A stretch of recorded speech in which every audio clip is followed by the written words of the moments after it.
ರಾತ್ರಿಯಲ್ಲೇ ಬಂದು ರುಕ್ಮಿಣಿಯನ್ನು ಎಲ್ಲರ ಮುಂದೆ ಹೇಗೆ ಕರ್ಕೊಂಡು ಹೋದ ಆ ಕಥೆಯನ್ನು ಕೇಳಿಸ್ಕೊಂಡ್ವಿ. ಕೃಷ್ಣನಿಗೆ ಅಷ್ಟಮಹಿಷಿ ಪತ್ನಿಯರು ಅಂತ ಹೇಳ್ತಾರೆ. ಅಷ್ಟಮಹಿಷಿಯರು ಅಂದರೆ 8 ಜನ ಮೇನ್ ರಾಣಿಯರು, ಅದಲ್ಲದೆ 16,100 ಪತ್ನಿಯರು ಕೂಡ ಇದ್ದಾರೆ. ಇದು ಯಾರು ಅಷ್ಟಮಹಿಷಿ, ಇವರ ಬಗ್ಗೆ ನಾವು ತಿಳ್ಕೋಬೇಕು. ಯಾಕಂದರೆ ಇವ್ರ ಕಥೆಯನ್ನು ಡೀಟೇಲ್ ಆಗಿ ನಮಗೆ ಭಾಗವತದಲ್ಲಿ ಕೊಟ್ಟಿದ್ದಾರೆ. ಯಾರು ಇವರು ಅಷ್ಟಮಹಿಷಿಯರು, ಅವನು ಯಾಕೆ ಕೃಷ್ಣ ಮದುವೆ ಆಗಿದ್ದು, ಹೇಗೆ ಮದುವೆ ಆಗಿದ್ದು ಅದನ್ನೆಲ್ಲ ಕೊಟ್ಟಿದ್ದಾರೆ. ಮೊದಲನೇ ಅವರು ರುಕ್ಮಿಣಿ ಸಾಕ್ಷಾತ್ ಲಕ್ಷ್ಮೀ ಅವತಾರ ಅಂತ ಹೇಳ್ತಾರೆ. ಅದಕ್ಕೆ ರುಕ್ಮಿಣಿ ಕಲ್ಯಾಣ ಕಥೆಯನ್ನು ತುಂಬ ಜನ ಮನೆಯಲ್ಲಿ ಹೇಳಿಸ್ತಾರೆ, ಆ ಕಥೆಯನ್ನು ಕೇಳಿಸ್ತಾರೆ. ಯಾಕಂದರೆ ಯಾವುದಾದ್ರೂ ಮದುವೆ ಶುಭ ಕಾರ್ಯಗಳಾಗುವಾಗ ಈ ರುಕ್ಮಿಣಿ ಕಲ್ಯಾಣ ಕಥೆಗಳನ್ನು ಹೇಳ್ತಾರೆ. ಅದಿಲ್ಲಾದರೆ ಶ್ರೀನಿವಾಸ ಕಲ್ಯಾಣದ ಕಥೆಯನ್ನು ಹೇಳಿಸ್ತಾರೆ ಮನೆಯಲ್ಲಿ. ಯಾಕಂದರೆ ಅದು ಹೇಗೆ ಆ ಕಲ್ಯಾಣ ಒಳ್ಳೆ ಥರ ಆಯಿತು, ಅದೇ ರೀತಿ ಮನೆಯಲ್ಲಿ ಆಗುವ ಕಾರ್ಯಗಳು ಕಲ್ಯಾಣವಾಗಿ ಆಗಲಿ ಅಂತ ಅದು ಹೇಳ್ತಾರೆ. ಇವತ್ತು ಪ್ರಾರ್ಥನೆ ಮಾಡಿ ಈ ಕಥೆಯನ್ನು ಶುಕ್ಲಾಂ ವರದರಂ ವಿಷ್ಣು ಶಶಿವರ್ಣಂ ಚತುರ್ಭುಜಂ ಪ್ರಸನ್ನವದನಾಯ ಸರ್ವವಿಘ್ನೋಪಶಾಂತಯೇ. ಗುರು ಬ್ರಹ್ಮ ಗುರು ವಿಷ್ಣು ಗುರುದೇವೋ ಮಹೇಶ್ವರಃ. ಗುರು ಸಾಕ್ಷಾತ್ ಪರಬ್ರಹ್ಮ ತಸ್ಮೈ ಶ್ರೀ ಗುರವೇ ನಮಃ. ಕೃಷ್ಣಂ ನಾರಾಯಣಂ ವಂದೇ ಕೃಷ್ಣಂ ವಂದೇ ವ್ರಜಪ್ರಿಯಂ ಕೃಷ್ಣಂ ದ್ವೈಪಾಯನಂ ವಂದೇ ಕೃಷ್ಣಂ ವಂದೇ ವೃತಾಸುತಂ. ರುಕ್ಮಿಣಿ ಕಲ್ಯಾಣ ಆದ ನಂತರ ಏನಾಗುತ್ತೆ, ಕೃಷ್ಣ ಮತ್ತು ಬೇರೆ ಪತ್ನಿಯರನ್ನು ಅವನು ಹೇಗೆ ಭೇಟಿಯಾಗ್ತಾನೆ, ಹೇಗೆ ಮದುವೆ ಆಗ್ತಾನೆ, ಈ ಕಥೆಯನ್ನು ನಾವು ತಿಳ್ಕೊಳ್ಳೋಣ. ಸತ್ರಾಜಿತ ಅಂತ ಒಬ್ಬ ರಾಜ ಇದ್ದ. ನಿಮಗೆಲ್ಲ ಗಣೇಶ ಹಬ್ಬದ ದಿವಸ ಈ ಕಥೆ ಗೊತ್ತಿರುತ್ತೆ. ಸತ್ರಾಜಿತ, ಶಮಂತಕ ಮಣಿ, ಆ ಕಥೆ ನಿಮಗೆ ಗೊತ್ತಿರುತ್ತೆ. ಈ ಕಥೆಯನ್ನು ನಾವು ಇವತ್ತು ತಿಳ್ಕೋಬೇಕು. ಸತ್ರಾಜಿತ ಅನ್ನೋ ರಾಜ ಇದ್ದ. ಅವನು ತುಂಬ ಭಕ್ತ ಸೂರ್ಯ ದೇವರಿಗೆ. 6 ಪಂಗಡಗಳಿದೆ. ಅದರಲ್ಲಿ ಸೂರ್ಯನ ನಮಸ್ಕಾರ ಮಾಡುವುದು ಒಂದು ಪಂಗಡ. ಅಂದರೆ ಅವರು ಕೆಲವರು ಏನಂದರೆ ಸೂರ್ಯ ಕಣ್ಣಿಗೆ ಕಾಣಲು ಅದು ದೇವರು ಅಂತೇಳಿ ಆ ಸೂರ್ಯನನ್ನು ನಮಸ್ಕಾರ ಮಾಡುವಂಥವ್ರು. ಅವರು ಸತ್ರಾಜಿತ ಸೂರ್ಯನನ್ನು ನಮಸ್ಕಾರ ಮಾಡಿ ಅವರು ಏನು ಮಾಡ್ತಾರೆ, ಸೂರ್ಯನನ್ನು ಭಕ್ತಿಯಿಂದ ನನಗೆ ನಮ್ಮ ಇದು ಆಶ್ರಮದಲ್ಲಿ ನಮ್ಮ ರಾಜ್ಯದಲ್ಲಿ ಎಲ್ಲರೂ ಸಂಗೋಪಾಂಗವಾಗಿರಬೇಕು, ಎಲ್ಲರಿಗೂ ಧಾನ್ಯದ ಯಾವ ಕೊರತೆಯೂ ಇರಬಾರ್ದು ಅಂತ ಕೇಳಿದಾಗ ಸೂರ್ಯ ಏನು ಮಾಡ್ತಾರಂತೆ, ಅವನ ಹತ್ರ ಇದ್ದಿದ್ದು ಒಂದು ಮಣಿ, ಶಮಂತಕ ಮಣಿ. ಆ ಶಮಂತಕ ಮಣಿಯನ್ನು ಸತ್ರಾಜಿತನಿಗೆ ಕೊಡ್ತಾರೆ. ಆ ಶಮಂತಕ ಮಣಿ ಎಷ್ಟು ಪವರ್ಫುಲ್ ಅಂದರೆ ಅದು ಯಾರ ಹತ್ರ ಇರುತ್ತೆ, ಅವ್ರು ಅಲ್ಲಿಂದ ದೂರದಿಂದ ಬರ್ತಾ ಇದ್ರು ಸೂರ್ಯನ ಬೆಳಕಷ್ಟು ಬೆಳಕು ಬರ್ತಾ ಇತ್ತಂತೆ. ಮತ್ತು ಆ ಮಣಿಗೆ ಪವರ್ ಏನಿತ್ತು ಅಂದರೆ, ಆ ಮಣಿ ಯಾವ ರಾಜ್ಯದಲ್ಲಿದೆ 200 ತೊಲದಷ್ಟು ಚಿನ್ನ ಅದು ಕೊಡ್ತಾ ಇತ್ತಂತೆ ಪ್ರತಿ ದಿವಸ. ಅಂದರೆ ಅಷ್ಟು ಅಭಿವೃದ್ಧಿ. ಮತ್ತು ಎಲ್ಲಿ ಆ ಮಣಿ ಇರುತ್ತೆ ಅಲ್ಲೆಲ್ಲ ಧಾನ್ಯ ಮಳೆ ಬೆಳೆ ಎಲ್ಲ ಚೆನ್ನಾಗಿರ್ತಾ ಇದ್ದಂತೆ. ಈ ರೀತಿ ಸತ್ರಾಜಿತನಿಗೆ ಈ ಮಣಿ ಸಿಕ್ಕಿರುತ್ತೆ. ಎಲ್ಲರಿಗೂ ಗೊತ್ತಾಗುತ್ತೆ ಸತ್ರಾಜಿತನಿಗೆ ಶಮಂತಕ ಮಣಿ ಸಿಕ್ಕಿದೆ ಅಂತ. ಒಂದು ದಿವಸ ಸತ್ರಾಜಿತ ಕೃಷ್ಣನನ್ನು ಭೇಟಿಯಾಗೋದಕ್ಕೆ ಬರ್ತಾನೆ ದ್ವಾರಕಾಗೆ ಬಂದಾಗ ಕೃಷ್ಣ ಆ ಮಣಿ ನೋಡ್ಬಿಟ್ಟು ಸುಮ್ಮನೆ ತಮಾಷೆಗೆ ಸತ್ರಾಜಿತನಿಗೆ ಕೇಳ್ತಾನಂತೆ, ಆ ಮಣಿ ಚೆನ್ನಾಗಿದೆ, ಅದು ನಾನು ಕೊಡ್ತೀಯಾ ಅಂತ. ಅದಕ್ಕೆ ಸತ್ರಾಜಿತ ಹೇಳ್ತಾನಂತೆ, ಇಲ್ಲ ಇದು ನಾನು ಕೊಡೋಕ್ಕಾಗಲ್ಲ ಅಂತ ಹೇಳಿ. ಅಂದರೆ ಇದು ಒಂದು ನಮಗೆಲ್ಲ ಏನು ಅಂದರೆ ಈ ಕಥೆಯಲ್ಲಿ ನಾವು ತಿಳ್ಕೊಳ್ಳೋದು ಏನು ಅಂದರೆ, ಕೃಷ್ಣ ಬರೀ ಪರಿಹಾಸ್ಯ ಮಾಡ್ಕೊಂಡು ಕೇಳಿದಷ್ಟೇ. ಆದರೆ ಇನ್ನು ಸತ್ರಾಜಿತನಿಗೆ ಕೃಷ್ಣನಿಗೆ ಈ ನನ್ನ ಕಲ್ಲು ಏನಿದೆ, ಈ ಶಮಂತಕ ಮಣಿ ಏನಿದೆ ಅದ್ರ ಮೇಲೆ ಕಣ್ಣಿದೆ ಅಂತ ಅವನು ತಲೆ ಕೂತ್ಕೊಳ್ಳೋದು. ಅವನು ಅಲ್ಲಿ ಕೃಷ್ಣನ ಭೇಟಿಯಾಗಿ ವಾಪಸ್ ಹೊರಟೋಗ್ತಾನೆ. ಆಮೇಲೆ ಸತ್ರಾಜಿತನಿಗೆ ತಮ್ಮ ಒಬ್ಬ ಪ್ರಸೇನ ಅಂತ ಇರ್ತಾನೆ, ಪ್ರಸೇನಜಿತ. ಅವನು ಒಂದು ದಿವಸ ಶಮಂತಕ ಮಣಿಯನ್ನು ಇಟ್ಕೊಂಡು ಕಾಡಿಗೆ ಬೇಟೆ ಆಡೋಕ್ಕೆ ಹೋಗ್ತಾನೆ. ಅವನು ಕಾಡಿಗೆ ಬೇಟೆ ಆಡೋಕ್ಕೆ ಹೋದಾಗ ಅಲ್ಲಿ ಒಂದು ಸಿಂಹ ಬಂದು ಆ ಪ್ರಸೇನನಿಗೆ ಕೊಂದು ಹಾಕಿ ಆ ಸಿಂಹ ಮತ್ತು ಪ್ರಸೇನದ ಗೊತ್ತಾಟ ನಡೀತಾ ಇದ್ದಾಗ ಅಲ್ಲಿ ಜಾಂಬವಂತ ಗೊತ್ತಿಕೊಂಡು ಅವ್ರು ಬರೋದು ರಾಮಾಯಣದಲ್ಲಿ ಜಾಂಬವಂತ ಇರೋದು ಅಲ್ಲಿ ಆ ಇಬ್ಬರ ಯುದ್ಧವನ್ನು ನೋಡ್ತಾ ಇರ್ತಾನೆ. ನೋಡಿದಾಗ ಆಗ ಏನಾಗುತ್ತೆ, ಪ್ರಸೇನನಿಗೆ ಆ ಸಿಂಹ ಕೊಂದಾಗುತ್ತೆ. ಆ ಸಿಂಹ ಕೊಂದಾಗಿ ಆ ಶಮಂತಕ ಮಣಿ ಏನಿತ್ತು ಅದಲ್ಲೇ ಬಿದ್ದಿರುತ್ತೆ. ಈ ಜಾಂಬವಂತ ಏನು ಮಾಡ್ತಾನೆ, ಆ ಸಿಂಹನೊಟ್ಟಿಗೆ ಹೋರಾಡಿ ಆ ಶಮಂತಕ ಮಣಿಯನ್ನು ಅವನು ಪಡ್ಕೋತಾನಂತೆ. ಅವನು ಪಡ್ಕೊಂಡು ಅವನು ಒಂದು ಗುಹೆ, ಅಲ್ಲೇ ಒಂದು ಗುಹೆಯಲ್ಲಿರ್ತಾನೆ. ಈ ಜಾಂಬವಂತ ರಾಮಾಯಣದ ಕಾಲದಿಂದ ಇನ್ನೂ ಬದುಕಿರುವಂಥ ಜಾಂಬವಂತ. ಯಾಕೆ ಅವನು ಬದುಕಿದ್ದಾನೆ ಅಂದರೆ ಅವನು ಒಂದು ಇಚ್ಛೆ ಇರುತ್ತೆ, ಅದು ಪೂರ್ತಿ ಆಗೋದಕ್ಕೆ ಅವನಿನ್ನು ಬದುಕಿರೋದು. ಸರಿ ಅಂತ ಹೇಳಿ ಅವನು ಆ ಶಮಂತಕ ಮನೆಯನ್ನ ಏನು ಸಿಕ್ತೋ ಅದನ್ನು ಎತ್ಕೊಂಡು ಅವನು ಗುಹೆ ಒಳಗೆ ಹೋಗ್ತಾನಂತೆ. ಈಗ ಈ ಕಡೆ ಕೃಷ್ಣ, ಈ ಸತ್ರಾಜಿತ್ ಕೃಷ್ಣ ಅವನ ದ್ವಾರಕದಲ್ಲಿ ಇದ್ದಾನೆ. ಸತ್ರಾಜಿತನಿಗೆ ಅವನ ತಮ್ಮ ಪ್ರಸೇನ ಆ ಶಮಂತಕ ಮಣಿಯನ್ನು ಎತ್ಕೊಂಡು ಕಾಡಿಗೆ ಹೋದವನು ಇನ್ನೂ ವಾಪಸ್ ಬಂದಿಲ್ಲ, ಏನಾಯಿತು ಅಂತ ಎಲ್ಲ ಎಲ್ಲ ಅವನು ಸೈನಿಕರಿಗೆ ಕಳಿಸ್ತಾರೆ. ಸೈನಿಕರೆಲ್ಲ ಹೋದಾಗ ಅವ್ರಿಗೆ ಗೊತ್ತಾಗತ್ತೆ ಪ್ರಸೇನ ಸತ್ತೋಗಿದ್ದಾನೆ ಅಂತ ಹೇಳಿ. ಪ್ರಸೇನ ಸತ್ತೋಗಿದ್ದಾನೆ ಅಂತಲ್ಲ, ಪ್ರಸೇನ ಎಲ್ಲೋಗಿದ್ದಾನೆ ಅಂತ ಸಿಕ್ಕೋದಿಲ್ಲ. ಆಗ ಎಲ್ಲ ಕಡೆ ಸುದ್ದಿ ಆಗುತ್ತೆ. ಸತ್ರಾಜಿತ ಏನು ಹೇಳ್ತಾನೆ, ಓ ಇದು ಯಾರ ಕೆಲಸ, ಏನಾಗಿದೆ ಅಂತ ನನಗೆ ಗೊತ್ತಾಯಿತು. ಪ್ರಸೇನನನ್ನು ಯಾರು ಅಲ್ಲ, ಈ ಕೃಷ್ಣನೇ ಎಲ್ಲೋ ಕೂಡಿಟ್ಟಿದ್ದಾನೆ. ಯಾಕಂದರೆ ಅವನ ಹತ್ರ ಶಮಂತಕ ಮಣಿ ಇತ್ತು. ಆ ಶಮಂತಕ ಮಣಿ ಕೃಷ್ಣನಿಗೆ ಬೇಕು ಅಂತ ಹೇಳಿದ್ದ. ಆ ಶಮಂತಕ ಮಣಿಯನ್ನು ಪಡೆಯೋದಕ್ಕೆ ಪ್ರಸೇನನನ್ನು ಎಲ್ಲೋ ಕೂಡಿಟ್ಟಿದ್ದಾನೆ ಅಂತ. ಅಂದರೆ ಇಲ್ಲಿ ಕೃಷ್ಣನ ಮೇಲೆ ಅಪವಾದ ಬಂತು. ಏನು ಅಪವಾದ? ಕೃಷ್ಣ ಏನು ಮಾಡದೇ ಇದ್ರು ಅವನ ಮೇಲೆ ಅಪವಾದ ಬಂತು. ಅವನೇನು ಮಾಡೇ ಇಲ್ಲ, ಆ ಶಮಂತಕ ಮಣಿಯನ್ನು ಅವನು ಪಡ್ಕೊಂಡೇ ಇಲ್ಲ, ಆದರೆ ಅವನ ಮೇಲೆ ಈ ಥರ ಅಪವಾದ ಇತ್ತು. ಆಗ ಕೃಷ್ಣ ಏನು ಮಾಡ್ತಾನೆ, ಈ ಅಪವಾದ ಗೊತ್ತಾಗಿರೋದು ಅವನಿಗೂ ಕೇಳಿಸುತ್ತೆ.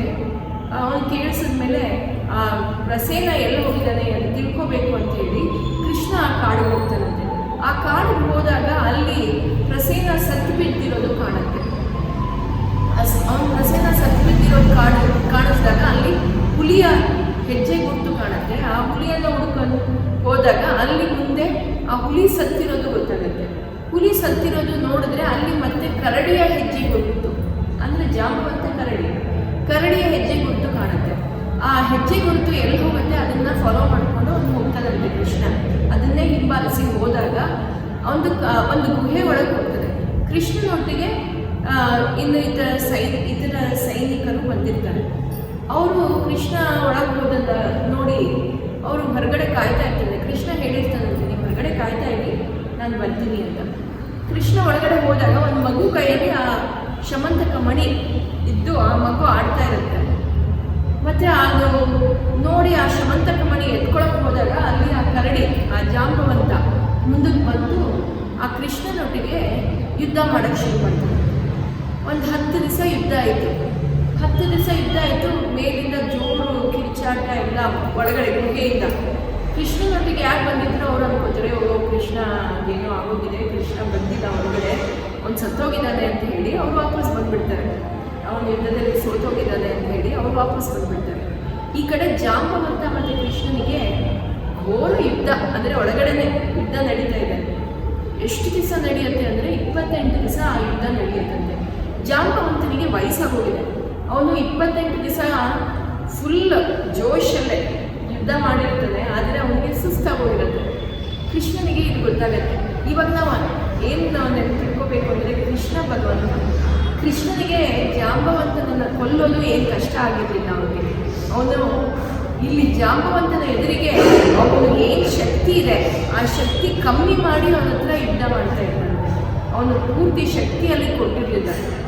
ಮತ್ತು ಜಾಂಬವಂತ ಸುಸ್ತಾಗಿದ್ದನ್ನು ಕಂಡು ಕೃಷ್ಣನಿಗೆ ಬೇಸರ ಆಗಿ ಆಗ ಅವನ ರಾಮನ ಅವತಾರದ ಒಂದು ಝಲಕನ್ನು ಕೃಷ್ಣ ತೋರಿಸ್ತಾನೆ ಜಾಂಬವಂತನಿಗೆ.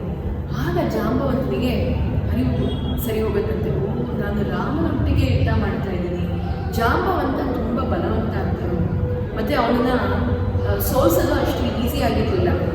ಆಗ ಜಾಂಬವಂತನಿಗೆ ಅರಿವಾಗುತ್ತೆ, ನಾನು ಅದಕ್ಕೆ ನನ್ನ ಭಗವಂತ ನಾರಾಯಣನೊಟ್ಟಿಗೆ ನಾನು ಯುದ್ಧ ಮಾಡ್ತಾ ಇದ್ದೀನಿ, ನಾನು ನಾರಾಯಣನನ್ನು ಹೇಗೆ ಕೊಲ್ಲಕ್ಕೆ ಸಾಧ್ಯ ಅಂತ ಹೇಳಿ ಆಗ ಅವನು ಶರಣಾಗ್ತಾನಂತೆ ರಾಮ ಅಂದರೆ ಕೃಷ್ಣನಿಗೆ ಶರಣಾಗಿ ನಾನು ಮಾಡಿರೋ ತಪ್ಪನ್ನು ಕ್ಷಮಿಸಬೇಕು ಅಂತ ಬೇಡ್ಕೊತಾನಂತೆ. ಕೃಷ್ಣ ಹೇಳ್ತಾನಂತೆ, ನೀನೇನು ತಪ್ಪು ಮಾಡಿಲ್ಲ, ನೀನು ಮಾಡಿರೋದು ಸರಿ ಅಂತ ಹೇಳಿ. ಆಗ ಕೃಷ್ಣ ಕೃಷ್ಣ ಏನು ಮಾಡ್ತಾನೆ, ನೀನು ಈ ಶಮಂತಕ ಮಣಿಯನ್ನು ತಗೊಂಡಿದೆಯಾ, ಅದನ್ನು ನಾನು ತಗೊಂಡು ಹೋಗ್ತೀನಿ ವಾಪಸ್ಸು ಅಂತ ಹೇಳ್ತೀನಿ.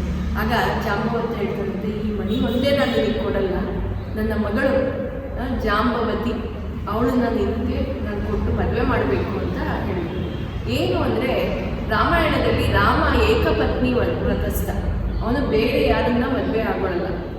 ಆಗ ಜಾಂಬವಂತ ಅವನಿಗೆ ಮನಸ್ಸಲ್ಲಿ ಏನು ಆಸೆ ಇರುತ್ತೆ, ನನ್ನ ಮಗಳನ್ನು ಕೊಟ್ಟು ಇವಳಿಗೆ ನನ್ನ ಮಗಳು ಆಗಿದ್ದರೆ ಆ ಮಗಳನ್ನು ನಿನಗೆ ಕೊಟ್ಟು ಮದುವೆ ಮಾಡಬೇಕು, ರಾಮನಂತ ಪತ್ನಿ ಸಿಗಬೇಕು ಅಂತ ಅವನ ಮನಸ್ಸಲ್ಲಿರುತ್ತೆ. ಅದು ಆ ಆಸೆಯನ್ನು ಇಲ್ಲಿ ಪೂರ್ತಿ ಮಾಡಿಕೊಂಡ ಅಂತ ಇಲ್ಲಿ ಜಾಂಬವತಿಗೆ ಕೃಷ್ಣನಿಗೆ ಕೊಟ್ಟು ಮದುವೆ ಮಾಡ್ತಾನೆ. ಕೃಷ್ಣ ಏನು ಮಾಡ್ತಾನೆ, ಆ ಶಮಂತಕ ಮಣಿ ಮತ್ತು ಈ ಹೆಣ್ಣು ರತ್ನವನ್ನು ಕರ್ಕೊಂಡು ವಾಪಸ್ ಹೋಗ್ತಾನೆ ದ್ವಾರಕೆಗೆ. ಅಲ್ಲಿ ಹೋದಾಗ ಸತ್ರಾಜಿತ ಅಂದರೆ ದ್ವಾರಕದಲ್ಲಿ ಸತ್ರಾಜಿತ ಇರ್ತದೆ, ಸತ್ರಾಜಿತನಿಗೆ ಈ ಮಣಿಯನ್ನು ಸಮರ್ಪಣೆ ಮಾಡ್ತಾನಂತೆ. ಸಮರ್ಪಣೆ ಮಾಡಿಬಿಟ್ಟು ಹೇಳ್ತಾನಂತೆ, ಸತ್ರಾಜಿತ ನೋಡು, ನೀನು ನನ್ನ ಮೇಲೆ ಸುಳ್ಳು ಆಪಾದನೆ ಮಾಡಿದ್ದೆ, ನಾನು ಈ ಮನೆಯನ್ನು ಕರೆದಿದ್ದೀನಿ, ನಾನು ಇದನ್ನು ಎತ್ಕೊಂಡೋಗಿ ಪ್ರಸೇನನ್ನು ನಾನು ಇಟ್ಕೊಂಡಿದ್ದೀನಿ ಅಂತೆಲ್ಲ ಹೇಳಿದೆ. ಇದು ನಿಜ ಅಲ್ಲ. ಏನಾಗಿತ್ತು ಅಂದರೆ ಕಾಡಲ್ಲಿ ಪ್ರಸೇನನಿಗೆ ಹುಲಿ ಕೊಂದಿರೋದು ಎಲ್ಲ, ಸಿಂಹ ಕೊಂದಿರೋದೆಲ್ಲ ಹೇಳ್ತಾನಂತೆ. ಆಗ ಸತ್ರಾಜಿತನಿಗೆ ತುಂಬ ಗಿಲ್ಟ್ ಫೀಲಿಂಗ್, ಅಂದರೆ ತುಂಬ ಬೇಜಾರಾಗೋದಂತೆ. ಅಯ್ಯೋ ನಾನು ಎಂಥ ಮಾತು ಹೇಳ್ಬಿಟ್ಟೆ, ಕೃಷ್ಣನ ಮೇಲೆ ಸುಳ್ಳು ಆಪಾದನೆ ಹೊರಿಸಿದ್ನಲ್ಲ ಅಂಥೇಳಿ. ಸತ್ರಾಜಿತನಿಗೆ ಒಂದು ಮಗಳಿರ್ತಾಳೆ, ಅವಳು ಸತ್ಯಭಾಮ. ಆ ಸತ್ಯಭಾಮನನ್ನು ಕೊಟ್ಟು ಮದುವೆ ಮಾಡ್ತಾನೆ. ಸೊ ಇಲ್ಲಿ 3 ಜನ ಪತ್ನಿಯರು ಕೃಷ್ಣನಿಗೆ ಮದುವೆ ಆಗಿದೆ. ಯಾರು? ರುಕ್ಮಿಣಿ ಆಯಿತು, ಜಾಂಬವತಿ ಆಯಿತು, ಆಮೇಲೆ ಸತ್ಯಭಾಮ. ಈ ಸತ್ಯಭಾಮ ತುಂಬ ಸುಂದರಿಯಂತೆ. ಅವಳನ್ನು ನೋಡಿ ಹಲವು ರಾಜರು, ಅಂದರೆ ಯಾದವ ಕುಲದವರು, ವೃಂದದ ಕುಲದವರು, ಆಹುಕ ಕುಲದವರು, ಅವರೆಲ್ಲ ಇವಳನ್ನ ಮದುವೆ ಆಗಬೇಕು ಅಂತ ತುಂಬ ಆಸೆ ಪಟ್ಟಿರ್ತಾರಂತೆ. ಅವಳು ಅಷ್ಟು ಸುಂದರಿ ಅಂತೇಳಿ. ಆದರೆ ಆ ಸತ್ಯಭಾಮೆಯನ್ನು ಕೃಷ್ಣನಿಗೆ ಕೊಟ್ಟು ಮದುವೆ ಮಾಡಿಬಿಟ್ಟಿರ್ತಾನೆ ಸತ್ರಾಜಿತ. ಆ ಸತ್ರಾಜಿತ ಮದುವೆ ಮಾಡಿ ಈ ಶಮಂತಕ ಮಣಿಯನ್ನು ನೀನೇ ತಗೋ ಅಂತ ಹೇಳ್ತಾನಂತೆ. ಆಗ ಕೃಷ್ಣ ಹೇಳ್ತಾನಂತೆ, ನನಗೆ ಈ ಶಮಂತಕ ಮಣಿ ಬೇಡ, ನೀನು ಅದಕ್ಕಿಂತ ಅಮೂಲ್ಯವಾದಂಥ ರತ್ನವನ್ನು ನನಗೆ ಕೊಟ್ಟಿದೆಯಾ, ಈ ಸತ್ಯಭಾಮೆ ಅವಳೇ ನನಗೆ ಸಾಕು ಅಂತ ಹೇಳಿ ಆ ಶಮಂತಕ ಮಣಿಯನ್ನು ಸತ್ರಾಜಿತನಿಗೆ ಕೊಟ್ಬಿಟ್ಟು ನನಗೆ ಬೇಡ ಅಂತ ಹೇಳಿ ವಾಪಸ್ ಬಂದ್ಬಿಡ್ತಾನಂತೆ. ಸತ್ಯಭಾಮೆಯನ್ನು ಕರ್ಕೊಂಡು ಬರ್ತಾನೆ. ಈ ಕಡೆ ಏನಾಗುತ್ತೆ, ಸತ್ಯಭಾಮೆಯ ಮದುವೆ ಆಗಿದೆ ಅಂತ ಹೇಳಿ ಶತಧನ್ವ ಅನ್ನೋ ರಾಜ ಅವನಿಗೆ ಗೊತ್ತಾಗುತ್ತೆ. ಅವನಿಗೆ ಕೃತವರ್ಮ ಅನ್ನೋ ರಾಜ ಮತ್ತು ಶತಧನ್ವ ಅನ್ನೋ ರಾಜ ಇವರಿಬ್ರಿಗೂ ಸತ್ಯಭಾಮೆಯನ್ನು ಮದುವೆ ಆಗಬೇಕು ಅಂತ ಆಸೆ ಇರುತ್ತೆ. ಆದರೆ ಅವಳಿಗೆ ಕೃಷ್ಣನಿಗೆ ಕೊಟ್ಟು ಮದುವೆ ಆಗೋಗಿದೆ ಅಂತ ಹೇಳಿ ಕೃತವರ್ಮ ಏನು ಮಾಡ್ತಾರಂತೆ, ಅವನೊಂದು ಸಂಚು ಮಾಡ್ಕೊತಾನಂತೆ. ಅವನು ಹೋಗಿ ಶತಧನ್ವನನ್ನು ಹೇಳಬೇಕು, ನಾವು ಎಲ್ಲ ಸೇರಿ ಕೃಷ್ಣನನ್ನು ಕೊಲ್ಲಬೇಕು ಅಂತ ಪ್ಲ್ಯಾನ್, ಅಂದರೆ ಸತ್ರಾಜಿತನಿಗೆ ನಾವು ಕೊಲ್ಲಬೇಕು ಅಂತ ಪ್ಲ್ಯಾನ್ ಮಾಡ್ತಾರಂತೆ. ಸತ್ರಾಜಿತನನ್ನು ಕೊಂದು ಆ ಶಮಂತಕ ಮಣಿಯನ್ನು ನಾವು ಪಡ್ಕೊಳ್ಳೋಣ ಅಂತ ಹೇಳಿ ಎಲ್ಲ ಪ್ಲ್ಯಾನ್ ಮಾಡ್ತಾರಂತೆ. ಅದೇ ಸಮಯಕ್ಕೆ ಅಕ್ರೂರ ಯಾರು ಅಂತ ನಿಮಗೆ ಗೊತ್ತು. ಅಕ್ರೂರ ಕೃಷ್ಣನ ಪರಮ ಭಕ್ತ. ನೆನಪಿದೆಯಲ್ಲ, ಕೃಷ್ಣ ಬೃಂದಾವನದಲ್ಲಿದ್ದಾಗ ಅಕ್ರೂರನೇ ಹೋಗಿ ಕೃಷ್ಣನನ್ನು ಬೃಂದಾವನದಿಂದ ಇಲ್ಲಿಗೆ ಮಥುರೆಗೆ ಕರ್ಕೊಂಡ್ಬರೋದು. ಆದರೆ ಆ ಅಕ್ರೂರನಿಗೆ ಮನಸ್ಸಲ್ಲಿ ಏನು ಆಸೆ ಇತ್ತು, ಅವನಿಗೂ ಆ ಸತ್ಯಭಾಮೆ ಮೇಲೆ ಆಸೆ ಇತ್ತು. ಅವನಿಗೂ ಸತ್ಯಭಾಮೆಯನ್ನು ಮದುವೆ ಮಾಡ್ಕೋಬೇಕು ಅಂತ ಆಸೆ ಇರುತ್ತಂತೆ. ಯಾವಾಗ ಕೃಷ್ಣ ಸತ್ಯಭಾಮೆಯನ್ನು ಮದುವೆ ಮಾಡ್ಕೊಂಡಿದ್ದಾನೆ ಅಂದಾಗ ಅವನು ಕೃಷ್ಣನ ಮೆಚ್ಚಿಟ್ಟು ಕೃಷ್ಣನನ್ನು ಏನಾದರೂ ಮಾಡಬೇಕು ಅಂತ ಹೇಳಿ ಅವನು ಇವರೊಟ್ಟಿಗೆ ಸೇರಿಬಿಟ್ಟು ಹೇಳ್ತಾನಂತೆ, ಹೌದು ನಾವು ಶತಧನ್ವ ಮತ್ತು ಕೃತವರ್ಮನನ್ನು ಸೇರಿ ನಾವು ಈ ಸತ್ರಾಜಿತನನ್ನು ಕೊಲ್ಲಬೇಕು ಅಂತ ಹೇಳಿ ಅವ್ರು ಪ್ಲ್ಯಾನ್ ಮಾಡ್ತಾರೆ. ಆಗ ಎಲ್ಲರೂ ಹೇಳ್ತಾರೆ, ನೋಡು ನೀನು ಹೋಗಿ ಆ ಶತಧನ್ವನ ಈ ಸತ್ರಾಜಿತನೆಲ್ಲ ಕೊಂದು ಆ ಶಮಂತಕ ಮಣಿಯನ್ನಾದರೂ ತಗೊಂಬ ಅಂತೆಲ್ಲ ಹೇಳಿ. ಅದಕ್ಕೆ ಇವರು ಕೃತವರ್ಮ ಮತ್ತು ಅಕ್ರೂರ ಅವರು ಅಷ್ಟು ದೊಡ್ಡ ಯುದ್ಧ ಪರಾಕ್ರಮಿಗಳಲ್ಲ. ಅವ್ರೇನು ಮಾಡ್ತಾರೆ, ಆ ಶತಧನ್ವನನ್ನು ಮುಂದಕ್ಕೆ ಕಳಿಸ್ತಾರಂತೆ, ನೀನು ಹೋಗಿ ಕೊಂದು ಹಾಕು ಅಂತ. ಸರಿ ಅಂತ ಹೇಳಿ ಶತಧನ್ವ ಹೋಗಿ ಸತ್ರಾಜಿತನಿಗೆ ಕೊಂದು ಆ ಶಮಂತಕ ಮಣಿಯನ್ನು ಪಡ್ಕೊತಾನೆ. ಅವನು ಪಡ್ಕೊಂಡು ವಾಪಸ್ ಬರ್ತಾನೆ. ಬಂದ್ಬಿಟ್ಟು ಕೃತವರ್ಮ ಮತ್ತು ಅಕ್ರೂರನ ಹತ್ರ ಬರ್ತಾನೆ. ಯಾವಾಗ ಸತ್ರಾಜಿತ ಸತ್ತ ಅಂತ ಗೊತ್ತಾಯಿತು, ಸತ್ಯಭಾಮೆಯ ತಂದೆ ಅವಳಿಗೆ ಸಿಟ್ಟು ಬರುತ್ತೆ. ಅವಳೇನು ಮಾಡ್ತಾಳೆ, ಈ ವಿಷಯವನ್ನು ಕೃಷ್ಣನಿಗೆ ತಿಳಿಸ್ಬೇಕು ಅಂತ ಓಡ್ ಬರ್ತಾನಂತೆ. ಕೃಷ್ಣ ಏನು ಮಾಡಿದ್ದಾನೆ, ಕೃಷ್ಣ ಇವಾಗ ದ್ವಾರಕಾದಲ್ಲಿ ಇರಲಿಲ್ಲ, ಅವನು ಈ ಕಡೆ ಹಸ್ತಿನಾಪುರಕ್ಕೆ ಬಂದಿರ್ತಾನೆ. ಯಾಕೆ ಅಂದರೆ ಹಸ್ತಿನಾಪುರದಲ್ಲಿ ಏನಾಗಿರುತ್ತೆ, ಈ ನಮ್ಮ ಧೃತರಾಷ್ಟ್ರನ ಮಕ್ಕಳು ಏನು ಮಾಡಿರ್ತಾರೆ ಅಂದರೆ, ದುರ್ಯೋಧನ ಎಲ್ಲ ಈ ಕುಂತಿ ಇಲ್ಲಿಗೆ ಬಂದಿರ್ತಾಳೆ, ಕುಂತಿ ಮತ್ತು ಪಂಚಪಾಂಡವರು ಅಲ್ಲಿ ಬಂದಿದ್ದಾರೆ, ಅವರಿಗೆ ಏನಾದರೂ ಒಂದು ಜಾಗ ಕೊಡಬೇಕು ಅಂತೆಲ್ಲ ಅವ್ರಿಗೆ ಹೇಳಿರ್ತಾರೆ. ಅದಕ್ಕೆ ಇವರೇನು ಮಾಡ್ತಾರೆ, ಇದು ಲಾಕಾಗ್ರಹ, ಅದೇ ವ್ಯಾಕ್ಸ್ ಹೌಸ್, ವ್ಯಾಕ್ಸನ್ನು ಮೇಣದ ಮನೆಯನ್ನು ಸೃಷ್ಟಿ ಮಾಡಿ ಆ ಮನೆಯಲ್ಲಿ ಇರಿ ಅಂತ ಹೇಳಿ ಅವ್ರನ್ನ ಕರ್ಕೊಂಡೋಗಿ ಅಲ್ಲಿ ಬಿಟ್ಟಿರ್ತಾರೆ. ಇವರಿಬ್ಬರಿಗೆ ಈ ಯುಧಿಷ್ಠಿರ ಮತ್ತು ಭೀಮಸೇನಿಗೆ ಮನೆಯೊಳಗಡೆ ಬಂದಿದ್ದ ತಕ್ಷಣ ಮೇಣದ ವಾಸನೆ ಬರುತ್ತಂತೆ. ಮೇಣದ ವಾಸನೆ ಬಂದು ಇಲ್ಲೇನೋ ನಡೀತಾ ಇದೆ, ಏನೋ ಸಂಚಿದೆ ಅಂತ ಹೇಳಿ ಗೊತ್ತಾಗುತ್ತೆ. ಆಮೇಲೆ ವಿದುರ ಬಂದು ಇವರಿಗೆ ಹೇಳಿರ್ತಾನಂತೆ. ವಿದುರ ಅಲ್ಲಿಗೆ ಬಂದು ಹೇಳ್ತಾನೆ, ಇದು ಮೇಣದ ಮನೆ, ನೀವೆಲ್ಲ ಇಲ್ಲಿ ಮನೆಯಲ್ಲಿ ಇದ್ದಾಗ ರಾತ್ರಿ ನಮಗೆ ಸುಟ್ಟು ಹಾಕಬೇಕು ಅಂತ ದುರ್ಯೋಧನನ ಪ್ಲ್ಯಾನು ಅಂತ ಹೇಳಿ ವಿದುರ ಒಂದು ಸುರಂಗ ಮಾರ್ಗ ಸೃಷ್ಟಿ ಮಾಡಿರ್ತಾನಂತೆ. ಆ ಸೃಷ್ಟಿ ಮಾಡಿರೋ ಸುರಂಗ ಮಾರ್ಗದ ಬಗ್ಗೆ ಭೀಮಸೇನಿಗೆ ಹೇಳಿ ಅವರೆಲ್ಲ ಆ ಸುರಂಗ ಮಾರ್ಗದಿಂದ ಹೊರಗಡೆ ಬಂದು ಭೀಮಸೇನೇ ಆ ಮನೆಗೆ ಬೆಂಕಿ ಹಾಕಿರ್ತಾನಂತೆ. ಇದೆಲ್ಲ ಗೊತ್ತಾಗಿ ಬೆಂಕಿ ಹಾಕಿ ಎಲ್ಲ ಸತ್ತೋಗಿದ್ದಾರೆ ಅಂತ ಸುದ್ದಿ. ಆ ಸುದ್ದಿ ಕೇಳಿಕೊಂಡು ಕೃಷ್ಣ ಮತ್ತು ಬಲರಾಮ, ಅಯ್ಯೋ ಎಲ್ಲ ಪಂಚಪಾಂಡವರು ಸತ್ತೋಗಿದ್ದಾರೆ, ಕುಂತಿ ಸತ್ತೋಗಿದ್ದಾರೆ ಅಂತ ಹೇಳಿ ಇವರಿಗೆ ಸಾಂತ್ವನ ಕೊಡೋದಕ್ಕೆ ಇಲ್ಲಿಗೆ ಬಂದಿರ್ತಾರೆ. ಇಲ್ಲಿಗೆ ದುರ್ಯೋಧನ ಮತ್ತು ಧೃತರಾಷ್ಟ್ರನ ಹತ್ರ ಮಾತಾಡ್ಕೊಂಡು ಹೋಗ್ಬೇಕು ಅಂತ ಹೇಳಿ ಇಲ್ಲಿಗೆ ಬಂದಿರ್ತಾರೆ ಅವರು. ಈ ಥರ ಬಂದು ಧೃತರಾಷ್ಟ್ರ ಹತ್ರ, ಅಯ್ಯೋ ಎಂಥ ಕೆಲಸ ಆಗೋಯ್ತು, ಎಂಥ ಕಾರ್ಯ ಆಗೋಯ್ತು ಅಂತ ಹೇಳ್ತಾರೆ. ಧೃತರಾಷ್ಟ್ರನಿಗೆ ಮನಸ್ಸಲ್ಲಿ ಖುಷಿ, ಇವಾಗ ಇನ್ಯಾರು ನನ್ನ ಇಡೀ ಸಾಮ್ರಾಜ್ಯಕ್ಕೆ ಒಡೆಯರು ನನ್ನ ಮಕ್ಕಳೇ ಅಂತ. ಹೊರಗಡೆ ದುಃಖ ತೋರಿಸ್ಕೊಳ್ಳೋದು, ಸುಮ್ಮನೆ ಆ್ಯಕ್ಟಿಂಗ್ ಮಾಡೋದು, ಹೀಗೆ ನಡೀತಾ ಇರುತ್ತೆ. ಈ ಮಾತನ್ನು ಆಡೋದಕ್ಕೆ ಇಲ್ಲಿಗೆ ಬಂದಿರ್ತಾರೆ ಇವರು. ಆಗ ಈ ಸತ್ಯಭಾಮೆ ಓಡ್ ಬರ್ತಾಳಂತೆ, ಹಸ್ತಿನಾಪುರಕ್ಕೆ ಬಂದ್ಬಿಟ್ಟು ಹೇಳ್ತಾಳಂತೆ, ನೋಡು ನನ್ನ ತಂದೆ ಸತ್ತೋಗಿದ್ದಾರೆ ಅಂತ ಹೇಳಿ ಕೃಷ್ಣನಿಗೆ ತಿಳಿಸಿದಾಗ ಕೃಷ್ಣ ಅಲ್ಲಿಂದ ವಾಪಸ್ ಬರ್ತಾನೆ. ಬಂದು ಏನಾಯಿತು ಅಂತ ಕೇಳಿದಾಗ ಈ ಥರ ಸತ್ಯಜಿತನಿಗೆ ಯಾರೋ ಕೊಂದಿದ್ದಾರೆ, ಯಾರು ಅಂದರೆ ಶತಧನ್ವ ಕೊಂದಿದ್ದಾನೆ ಅಂತ ಗೊತ್ತಾಗುತ್ತೆ.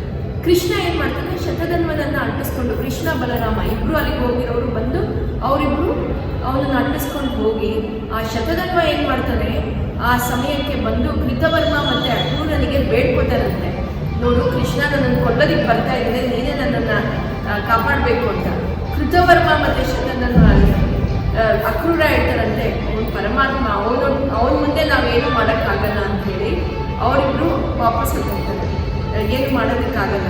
ಆಗ ಶತಧನ್ವನ ಹತ್ರ ಏನು ಶಮಂತಕ ಮಣಿ ಇರುತ್ತೆ, ಆ ಶಮಂತಕ ಮಣಿಯನ್ನು ಅಕ್ರೂರನಿಗೆ ಕೊಟ್ಬಿಟ್ಟು ಇದನ್ನಾದರೂ ಕಾಪಾಡು ಅಂತೇಳಿ ಒಂದು ಅಶ್ವ, ಆ ಅಶ್ವದ ಮೇಲೆ ಕೂತ್ಕೊಂಡು ಶತಧನ್ವ ಹೋಗ್ತಾನೆ. ಆ ಅಶ್ವ ಎಂಥದ್ದು ಅಂದರೆ ಅದು ತುಂಬ ಪವರ್ಫುಲ್, ಒಂಥರ ತುಂಬ ಸ್ಟ್ರಾಂಗ್ ಅಶ್ವ ಅಂತ. ಇಲ್ಲಿ ದ್ವಾರಕಾ ಎಲ್ಲಿದೆ, ಆ ದ್ವಾರಕಾದಿಂದ ಮಿಥಿಲಾ ನಗರ ಅಂದರೆ ನೇಪಾಳದ ಹತ್ರ ಅಷ್ಟು ದೂರ ಹೋಗಿರ್ತಾನಂತೆ ಅವನು. ಅಷ್ಟು ದೂರ ಹೋದ್ಮೇಲೆ ಆ ಅಶ್ವಕ್ಕೂ ಸುಸ್ತಾಗಿರುತ್ತೆ, ಅದು ಬಿದ್ದೋಗುತ್ತೆ. ಕೃಷ್ಣ ಬಲರಾಮ ಅವನು ಅಂಟಿಸ್ಕೊಂಡು ಅಲ್ಲಿ ತನಕ ಹೋಗ್ತಾರೆ. ಅಲ್ಲಿ ತನಕ ಹೋಗಿ ಅವನು ಯಾವಾಗ ಅಶ್ವ ಬಿದ್ದೋಯ್ತು ಅವನನ್ನು ಕೊಂದು ಹಾಕ್ತಾರೆ. ಕೊಂದು ಹಾಕಿ ಹುಡುಕ್ತಾರೆ, ಅವನ ಹತ್ರ ಆ ಶಮಂತಕ ಮಣಿ ಇರಲಿಲ್ಲ. ಇವಾಗ ಬಲರಾಮನಿಗೆ ಏನೋ ಒಂಥರ ಸಂದೇಹ. ಏನು ಸಂದೇಹ, ಇದು ಕೃಷ್ಣನ ಕಾರ್ಯನೇ ಇರಬೇಕು, ಕೃಷ್ಣನೇ ಸತ್ರಾಜಿತನ ಹತ್ರ ಹೋಗಿ ಕಲ್ಲನ್ನು, ಆ ಶಮಂತಕ ಮಣಿಯನ್ನು ಅವನೇ ಪಡ್ಕೊಂಡ್ಬಿಟ್ಟಿದ್ದಾನೆ, ಸುಮ್ಮನೆ ಈ ಶತಧನ್ವ ಏನೋ ಮಾಡಿದ್ದಾನೆ ಅಂತ ಹೇಳಿ, ಏನೋ ನಡೆದಿದೆ ಅಂತ ಹೇಳಿ ಅವನಿಗೆ ಇದು. ಆದರೂ ಬಲಭದ್ರನಿಗೆ ಗೊತ್ತಾಗುತ್ತೆ ಅಲ್ಲಿ ಇರಲಿಲ್ಲ, ಅವನ ಹತ್ರ ಶಮಂತಕ ಮಣಿ ಇರಲಿಲ್ಲ ಅಂತ ಹೇಳಿ. ಆದರೂ ಕೇಳ್ತಾರಂತೆ, ಕೃಷ್ಣ ನಿಜವಾಗೂ ನಿನ್ನ ಹತ್ರ ಇಲ್ವಾ ಅಂತ. ಇಲ್ಲ ಅಣ್ಣ, ನಾನು ಯಾಕೆ ತಗೊಳ್ಳಿ, ನಾನು ಇಲ್ಲೆಲ್ಲ ಹುಡುಕ್ತಾ ನೋಡು, ನಾನು ನಿನ್ನೊಟ್ಟಿಗೆ ಬಂದು ನೀವು ನನಗೆ ಕೊಂದಾಕಿದ್ದೀನಿ, ಎಲ್ಲಿದೆ ಅಂತ ನನಗೆ ಗೊತ್ತಿಲ್ಲ ಅಂತ ಹೇಳ್ತೀನಿ. ಸರಿ, ವಾಪಸ್ ಬರ್ತಾರೆ, ಶತಧನ್ವನ ಕೊಂದು ಹಾಕಿ ಬರ್ತಾರೆ ವಾಪಸ್ಸು. ಹೇಳ್ತಾರೆ ಈ ಕಡೆ ರಾಜ್ಯದಲ್ಲಿ ಈ ಥರ ಇಲ್ಲ ಅಂತ. ಸತ್ಯಭಾಮನಿಗೆ ಬೇಜಾರಾಗಿರುತ್ತೆ. ಅಕ್ರೂರ ಏನು ಮಾಡ್ತಾನೆ, ಆ ಶಮಂತಕ ಮಣಿಯನ್ನು ಪಡ್ಕೊಂಡು ಅವನು ಅಲ್ಲಿಂದ ಕಾಶಿ ಕ್ಷೇತ್ರಕ್ಕೆ ಹೋಗ್ತಾನಂತೆ. ಈ ಕಡೆ ದ್ವಾರಕದಲ್ಲಿ ಏನಾಗುತ್ತೆ, ಒಂಥರ ಎಲ್ಲ ಅವ್ರಿಗೆ ಬೆಳೆ ಎಲ್ಲ ಕಮ್ಮಿ ಆಗೋಗಿರುತ್ತಂತೆ. ಒಂಥರ ಅಲ್ಲಿ ಫುಲ್ ಡಿಸಾಸ್ಟರ್ ಆಗೋಗಿರುತ್ತೆ. ಅವ್ರಿಗೆ ಏನು ಡ್ರಾಟ್ ಆಗೋಗಿರುತ್ತೆ. ಡ್ರಾಟ್ ಅಂದರೆ ಅಲ್ಲಿ ಏನಿಲ್ಲ, ಶ್ರಮ ಆಗೋಗಿರುತ್ತೆ. ಸೊ ಅವನು ಈ ಕಡೆ ಎಲ್ಲ ಏನಾಯಿತು ಅಂತ ಯೋಚನೆ ಮಾಡ್ತಾ ಇದ್ದಾಗ ಅಲ್ಲಿ ಕಾಶಿ ಕ್ಷೇತ್ರದಲ್ಲಿ ಅಕ್ರೂರ ಹೋಗಿ ಹಲವಾರು ಯಾಗ ಯಜ್ಞ ಮಾಡಿ ಧನ ಎಲ್ಲರಿಗೂ ದಾನ ಧರ್ಮ ಎಲ್ಲ ತುಂಬ ಮಾಡ್ತಾ ಇದ್ದಂತೆ. ತುಂಬ ದಾನ ಮಾಡ್ತಾ ಇದ್ದಂತೆ. ಅವನಿಗೆ ದಾನಪತಿ ಅಂತ ಹೆಸರು ಬರುತ್ತೆ. ಅಕ್ರೂರನಿಗೆ ಅಷ್ಟು ದಾನ ಮಾಡಿರ್ತಾನಂತೆ. ಯಾಕಂದರೆ ಅವನ ಹತ್ರ ಶಮಂತಕ ಮಣಿ ಇತ್ತು. ಆ ಮಣಿ ಎಲ್ಲಿದೆ? ಇನ್ನೊಂದು ಏನಂದರೆ ಅಕ್ರೂರ ಬಂದು ಶ್ವಪಾಲ ಅನ್ನೋ ಋಷಿ ಮತ್ತು ಗಂಧಿನಿ ಅನ್ನೋ ಒಬ್ಬ ದಂಪತಿಗಳ ಮಗ. ಆ ದಂಪತಿಗಳು ಯಾರು ಅಂದರೆ ಅವರು ಇಂದ್ರನನ್ನು ತುಂಬ ಒಲಿಸ್ಕೊಂಡಿದ್ದವರಂತೆ. ಇಂದ್ರ ಅಕ್ರೂರನ ಮೇಲೆ ತುಂಬ ಪ್ರೀತಿ ಅಂತೆ. ಅಕ್ರೂರ ಎಲ್ಲಿರ್ತಾನೆ, ಆ ಅಕ್ರೂರ ಇರೋ ಜಾಗ ಯಾವಾಗಲೂ ಧನ ಸಮೃದ್ಧಿಯಾಗಿ ಇರುತ್ತೆ. ಇದು ಕೃಷ್ಣನಿಗೆ ಈ ಸುದ್ದಿ ಬರುತ್ತೆ. ಕಾಶಿಯಲ್ಲಿ ಅಕ್ರೂರ ಇದ್ದಾನೆ. ಅಕ್ರೂರ ತುಂಬ ಕಾಶಿಯಲ್ಲಿ ಮಳೆ ಆಗಿರಲ್ಲ. ಅಕ್ರೂರ ಹೋದಾಗಿಂದ ಮಳೆ ಬಳೆ ಎಲ್ಲ ಚೆನ್ನಾಗಿ ಆಗ್ತಾ ಇದೆ ಅಂತ ಗೊತ್ತಾಗುತ್ತೆ. ಆವಾಗ ಕೃಷ್ಣನಿಗೆ ಒಂದು ಸಂದೇಹ ಬರುತ್ತೆ. ಎಲ್ಲೋ ಅಕ್ರೂರನ ಹತ್ರನೇ ಶಮಂತಕ ಮಣಿ ಇರಬೇಕು. ಬಲಭದ್ರ ಏನು ಮಾಡ್ತಾನೆ, ಕೃಷ್ಣನ ಮೇಲೆ ಸಿಟ್ಟು ಬಂದು ಬಲಭದ್ರ ಕೃಷ್ಣನನ್ನ ಬಿಟ್ಟು ಹೋಗಿರ್ತಾನಂತೆ. ಎಲ್ಲಿಗೆ ಹೋಗಿರ್ತಾನೆ? ಅವನು ಈ ಬೇರೆ ಊರಿಗೆ, ಕಾಶಿ ಇದು ಹಿಮಾಲಯದ ಹತ್ರ ಎಲ್ಲೋ ಒಂದು ಕಡೆ ಇರ್ತಾನೆ. ಯಾವಾಗ ಬಲಭದ್ರ ಇಲ್ಲಿರ್ತಾನೆ ಅಂದರೆ ಬಲರಾಮ ಯಾವಾಗ ಅಲ್ಲಿರ್ತಾನೆ, ದುರ್ಯೋಧನ ಪ್ಲಾನ್ ಮಾಡಿಬಿಟ್ಟು ಬಲಭದ್ರನ ಹತ್ರ ಬಂದು ಅವನನ್ನು ನಾನು ಗುರುವಾಗಿ ಸ್ವೀಕರಿಸಿ ಅವನ ಹತ್ರ ಗದಾಯುದ್ಧವನ್ನು ಕಲಿಬೇಕು ಅಂತ ದುರ್ಯೋಧನ ಇಲ್ಲಿ ಬಂದಿರ್ತಾನೆ. ಇಲ್ಲಿ ದುರ್ಯೋಧನದ ಒಂದು ಫುಲ್ ಸ್ಟ್ರಾಟಜಿ. ಏನು ಸ್ಟ್ರಾಟಜಿ ಅಂದರೆ ಅವನು ಕೃಷ್ಣ ಬಲಭದ್ರನನ್ನ ಗುರು ಮಾಡ್ಕೊಂಡ್ಬಿಟ್ರೆ ಆಗ ಯಾದವ ಕುಲದವರು ನನ್ನ ಮೇಲೆ ಯುದ್ಧ ಮಾಡಲ್ಲ. ಇಡೀ ಯಾದವ ಸೈನ್ಯ ಏನಿದೆ ಅದು ನನ್ನ ಜೊತೆಲೇ ಇರುತ್ತೆ. ನಾನು ಮುಂದೆ ಪಾಂಡವರ ಮೇಲೆ ಯುದ್ಧ ಮಾಡಿದ್ರೆ ಆವಾಗ ನನಗೆ ಬಲರಾಮನ ಸಪೋರ್ಟ್ ಇರುತ್ತೆ ಮತ್ತು ಯಾದವರ ಸಪೋರ್ಟ್ ಇರುತ್ತೆ ಅಂತ ದುರ್ಯೋಧನ ಇದೆಲ್ಲ ಕ್ಯಾಲ್ಕುಲೇಷನ್ ಮಾಡಿಕೊಂಡು ಬಲಭದ್ರನ ಹತ್ರ ಬಂದು ಗದಾ ಯುದ್ಧವನ್ನು ಕಲಿತಾರೆ. ಇದೆಲ್ಲ ನಡೀತಾ ಇದೆ. 5 ವರ್ಷ ಕೃಷ್ಣ ಬಲರಾಮ ಮಾತಾಡಿರಲ್ಲ. ಅವರಿಬ್ಬರು ದೂರ ಆಗಿರ್ತಾರಂತೆ. ಕೃಷ್ಣ ಏನು ಮಾಡ್ತಾನೆ, ಇವಾಗ ಕಾಶಿಗೆ ಬರ್ತಾನೆ. ಅಕ್ರೂರನ ಹತ್ರ ಹೋಗ್ತಾನೆ. ಕೃಷ್ಣ ಏನು ಮಾಡ್ತಾನೆ, ಬಲಭದ್ರನನ್ನು ಕರ್ಕೊಂಡೇ ಹೋಗ್ತಾನಂತೆ. ಅವನು ಹಾಗೆ ಹೋಗೋದು. ಬಲರಾಮ ಅಣ್ಣ ನೀನು ಬರಬೇಕು ನನ್ನೊಟ್ಟಿಗೆ ಅಂತ ಹೇಳಿ ಕರ್ಕೊಂಡು ಹೋಗ್ತಾನೆ. ಅಲ್ಲಿ ಹೋಗಿ ಕೃಷ್ಣ ಅಕ್ರೂರನಿಗೆ ತುಂಬ ಚೆನ್ನಾಗಿ ಮಾತಾಡ್ತಾನೆ ಅಂತ ಇಲ್ಲಿ ಅವರ ಸಂವಾದ ಚೆನ್ನಾಗಿದೆ. ಡೈರೆಕ್ಟಾಗಿ ನೀನು ರತ್ನವನ್ನು ತಗೊಂಡಿದೆಯಾ ನನಗೆ ಕೊಡು ಅಂತ ಹೇಳಲ್ಲ. ನಿನ್ನ ಹತ್ರ ಆ ರತ್ನ ಶಮಂತಕ ಮಣಿ ಇದೆಯಾ ನನಗೆ ಕೊಡು ಅಂತ ಹೇಳಲ್ಲ. ಆವಾಗ ಅವನು ಹೇಳ್ತಾನಂತೆ, ಅಕ್ರೂರ ನೋಡು, ನನ್ನ ಅಣ್ಣನಿಗೆ ನನ್ನ ಮೇಲೆ ಸಂದೇಹ ಇದೆ. ನಾನು ಶಮಂತಕ ಮಣಿಯನ್ನು ತಗೊಂಡಿದ್ದೀನಿ ಅಂತ. ಹೇಗಿದ್ರು ಆ ಶಮಂತಕ ಮಣಿ ನಿನ್ನ ಹತ್ರನೇ ಇದೆ. ಅದು ನೀನು ಹೇಗೆ ಪಡ್ಕೊಂಡೆ, ಅದು ನಿನ್ನ ಹತ್ರ ಹೇಗೆ ಬಂತು, ನಾನು ನಿನಗೆ ಕೊಟ್ಟಿದ್ದೀನಿ ಅಂತ ನನ್ನ ಅಣ್ಣನಿಗೆ ಸಂದೇಹ ಇದೆ. ನೀನು ಅದನ್ನು ನಿವಾರಿಸಬೇಕು ಅಂತ ಹೇಳ್ತಾನೆ. ಅಂದರೆ ಅವ್ನು ಏನು ಹೇಳ್ತಾನೆ, ಡೈರೆಕ್ಟಾಗಿ ನಿನ್ನ ಹತ್ರ ಇರೋದು ಹೇಗೆ ನಿನ್ನ ಹತ್ರ ಬಂತು ಅಂತ ಹೇಳೋ ಅಂತ. ನಿನ್ನ ಹತ್ರ ಇದೆಯಾ ಅಂತ ಕೇಳೋದಿಲ್ಲ. ಅಕ್ರೂರನಿಗೆ ಇದು ಗೊತ್ತಾಗಿ ಅಕ್ರೂರ ಹೇಳ್ತಾನಂತೆ, ಇನ್ನು ಭಗವಂತನ ಮುಂದೆ ನಾನು ಏನು ಮಾಡೋಕ್ಕಾಗಲ್ಲ ಅಂತ ಹೇಳಿ ಅಕ್ರೂರ ನಡೆದ ಘಟನೆಯನ್ನೆಲ್ಲ ಹೇಳ್ತಾನಂತೆ. ಆಗ ಬಲಭದ್ರನಿಗೆ ಆ ಸಂದೇಹ ಹೋಗುತ್ತೆ. ಅಂದರೆ 5 ವರ್ಷ ಈ ಕಳಂಕ ಕೃಷ್ಣನ ಮೇಲೆ ಇತ್ತು. ಅವನೇ ಈ ಶಮಂತಕ ಮಣಿಯನ್ನು ಕಲಿತು ಅಕ್ರೂರನಿಗೆ ಕೊಟ್ಟಿದ್ದಾನೆ ಅಂತ ಹೇಳಿ. ಆಗ ಶಮಂತಕ ಮಣಿಯನ್ನು ವಾಪಸ್ ತರಬೇಕು. ಬಲಭದ್ರನಿಗೆ ಆಸೆ ಇರುತ್ತೆ ಆ ಶಮಂತಕ ಮಣಿ ಅವನು ಪಡ್ಕೋಬೇಕು ಅಂತ. ಅಕ್ರೂರ ಏನು ಮಾಡ್ತಾನೆ, ಆ ಶಮಂತಕ ಮಣಿಯನ್ನು ಕೃಷ್ಣನಿಗೆ ಕೊಡ್ತಾನೆ. ಕೃಷ್ಣ ತುಂಬ ಹುಷಾರು. ಈ ಮಣಿ ನಾನು ನನ್ನ ಹತ್ರ ಇಟ್ಕೊಂಡ್ರೆ ನನಗೆ ಪ್ರಾಬ್ಲಮ್ ಆಗುತ್ತೆ. ಏನು ಪ್ರಾಬ್ಲಮ್ ಅಂದರೆ, ಜಾಂಬವತಿ ಏನು ಹೇಳ್ತಾಳೆ, ಇದು ನನ್ನ ತಂದೆ ಕೊಟ್ಟಿರೋದು, ನೀನೇ ಇಟ್ಕೋಬೇಕು ಅಂತ. ಸತ್ಯಭಾಮ ಏನು ಹೇಳ್ತಾಳೆ, ಇದು ನನ್ನ ತಂದೆ ಇಟ್ಟಿದ್ದು ನೀನು ಹತ್ರ ಇರಬೇಕು ಅಂತ. ಇಬ್ಬರ ಮಧ್ಯೆನೂ ಗಲಾಟೆ ಎಲ್ಲ ಏನೂ ಆಗೋದು ಬೇಡ ಅಂಥೇಳಿ ಆ ಮಣಿಯನ್ನು ಅಕ್ರೂರನಿಗೆ ಕೊಟ್ಟು, ಅಕ್ರೂರ ನೀನೇ ಈ ಮಣಿಯನ್ನು ಕಾಪಾಡು, ನೀನು ಹೇಗಿದ್ರು ಎಲ್ಲ ದಾನ ಧರ್ಮನ ಮಾಡ್ತಾ ಇದೆಯಾ, ಅದನ್ನು ಮುಂದುವರಿಸು ಅಂತ ಹೇಳ್ಬಿಟ್ಟು ಕೊಟ್ಬಿಟ್ಟು ವಾಪಸ್ ಬಂದ್ಬಿಡ್ತಾರೆ. ಯಾಕಂದರೆ ಬಲಭದ್ರನಿಗೆ ಕೊಟ್ಟರೆ, ತಗೊಂಡು ಬಲಭದ್ರನಿಗೆ ಕೊಟ್ಟರೆ ಇಬ್ಬರು ಹೆಂಡತಿಯರು ಕಿತ್ತಾಡ್ತಾರೆ ಅಂತ ಹೇಳಿ ಅವನು ಅಲ್ಲಿ ಅಕ್ರೂರನಿಗೆ ಕೊಟ್ಟು ವಾಪಸ್ ಬಂದ್ಬಿಡ್ತಾನೆ. ಆಗ ಬಲರಾಮನಿಗೆ ಅರಿವಾಗಿ, ಬಲರಾಮ ತಮ್ಮ ನನ್ನ ತಪ್ಪು ತಪ್ಪಾಯಿತು ಅಂತ ಹೇಳ್ತಾರೆ. ಮುಂದೆ ಒಂದ್ಸಲ ಕೃಷ್ಣ ಮತ್ತು ಅರ್ಜುನ ಪಾಂಡವರು ಹೀಗೆ ಅವರೊಟ್ಟಿಗೆ ಒಂದ್ಸಲ ಹಸ್ತಿನಾಪುರದಲ್ಲೇ ಇದ್ದಾಗ ಕೃಷ್ಣ ಮತ್ತು ಅರ್ಜುನ ಒಮ್ಮೆ ಕಾಡು ಹೋಗಿರ್ತಾರೆ. ಅಲ್ಲಿ ಅವರು ನದಿ ಹತ್ರ ಕೂತಿರ್ತಾರೆ, ಯಮುನಾ ನದಿ. ಅರ್ಜುನ ಇಲ್ಲಿಗೆ ಬಂದಿರ್ತಾನೆ, ಯಮುನಾ ನದಿ ಹತ್ರ ಇದ್ದಾಗ ಒಂದು ಹೆಣ್ಣು ಮಗು ಅಲ್ಲಿ ಕೂತ್ಕೊಂಡು ತಪಸ್ ಮಾಡ್ತಾ ಇರ್ತಾನೆ. ಕೃಷ್ಣ ಅರ್ಜುನನಿಗೆ ಹೇಳ್ತಾನಂತೆ, ಹೋಗಿ ಅದು ಯಾರಂತ ಕೇಳ್ಕೊಂಬ ಅಂತ. ಅವಳು ಸೂರ್ಯನ ಮಗಳಾದ ಕಳಿಂದಿ. ಆ ಕಳಿಂದಿ ನಾರಾಯಣನೇ ನನಗೆ ಪತಿಯಾಗಬೇಕು ಅಂತ ತಪಸ್ ಮಾಡ್ತಾ ಇರ್ತಾನೆ. ಅರ್ಜುನ ಕೇಳ್ತಾನಂತೆ, ಏನು ನೀನು ಯಾಕೆ ಇದನ್ನು ಮಾಡ್ತಾ ಇದೀಯಾ, ಏನು ಮಾಡ್ತಾ ಇದೀಯ? ಆಗ ಅವಳು ಹೇಳ್ತಾನಂತೆ, ನಾನು ಸೂರ್ಯನ ಮಗಳು, ನನಗೆ ನಾರಾಯಣ ಪತಿಯಾಗಿ ಸಿಗಬೇಕು ಅಂತ ಹೇಳಿ ನಾನು ತಪಸ್ ಮಾಡ್ತಾ ಇದ್ದೀನಿ ಅಂತ.